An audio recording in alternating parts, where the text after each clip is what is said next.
کفل کی توبہ. عن ابن عمر رضی اللہ عنہ قال، ابن عمر رضی اللہ عنہ سے روایت ہے، کہتے ہیں لقد سمعت من رسول اللہ صلی اللہ علیہ وسلم حدیثا، البتہ تحقیق سنی میں نے رسول اللہ صلی اللہ علیہ وسلم سے ایک حدیث. قال، آپ نے فرمایا، کان الکفل، تھا کفل، نام ہے ایک شخص کا، من بنی اسرائیل، بنی اسرائیل سے. کفل بنی اسرائیل سے تعلق رکھتا تھا. لا یتورع، نہ پرہیز کرتا، نہ بچتا، عن ذنب، کسی گناہ سے، عملہ، جسے وہ کرتا، ہر قسم کے گناہ کرتا تھا، یہ مطلب. فأتته امرأة، تو آئی اس کے پاس ایک عورت. فآتاها 60 دینارا، تو اس نے دیے اس کو 60 دینار. الا، اس بات پر، ان یطأها، کہ وہ روندے اس کو، یعنی اس سے زنا کرے. فلما، پھر جب، قعد، بیٹھ گیا، منہا، اس سے، مقعد، بیٹھنا، الرجل، مرد کا، من امرأته، اپنی بیوی کے پاس. ارتعدت، تو وہ کانپنے لگی، وبکت، اور رونے لگی. یعنی جب وہ برا فعل کرنے کے لیے اس کے پاس بیٹھ گیا تو عورت رونا شروع ہو گئی. فقال لها، تو کفل نے اس سے کہا، ما یبکیکی، کیا چیز تجھے رلا رہی ہے، تو روتی کیوں ہے؟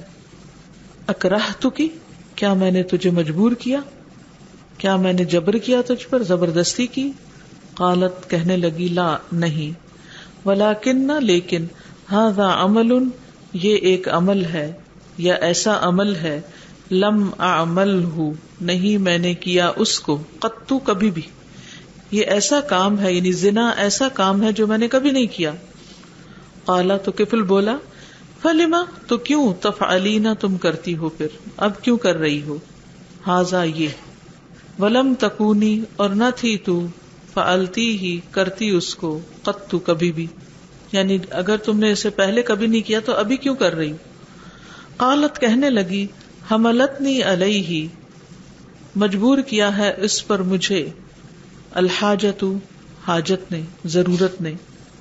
قالا، راوی کہتے ہیں، فترکھا، تو کفل نے اس کو چھوڑ دیا، یعنی عورت کو جانے دیا.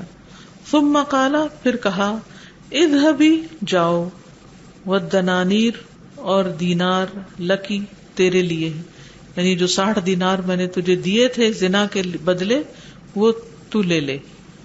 ثم قالا، پھر بولا، واللہ، اللہ کی قسم، لا یعصی، نہ نافرمانی کرے گا، اللہ، اللہ کی، الکفل، کفل، ابداً، کبھی بھی، کفل اللہ کی نافرمانی کبھی بھی نہیں کرے گا.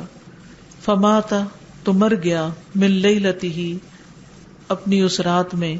فاصبح، تو اس نے صبح کی، مکتوباً علی بابہ، لکھا ہوا تھا اس کے دروازے پر، غفر اللہ للکفل، اللہ نے کفل کو معاف کر دیا.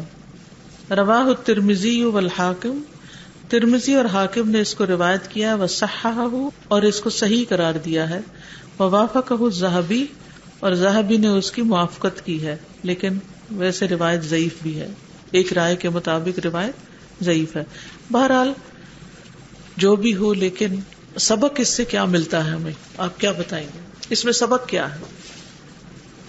جو سبق ہے وہ یہی ہے کہ انسان کو جو بھی عمل کرنا خالص اللہ کے لیے کرے. اس واقعے کی جو ایک اور تائید ہوتی ہے نا، وہ غار والے جو 3 لوگ ہیں، ان میں سے بھی ایک نے یہ کہا تھا نا کہ چچا کی لڑکی تھی، بہت خوبصورت تھی، اور پھر یہی قصہ ہے اسی قسم کا کہ عین اس وقت جب کہ وہ اس پہ قادر تھا کہ اس کے ساتھ برا فعل کرے، تو اللہ سے ڈر کے اس نے اس کو چھوڑ دیا، تو اس سے غار کا دروازہ کھل گیا. ٹھیک ہے.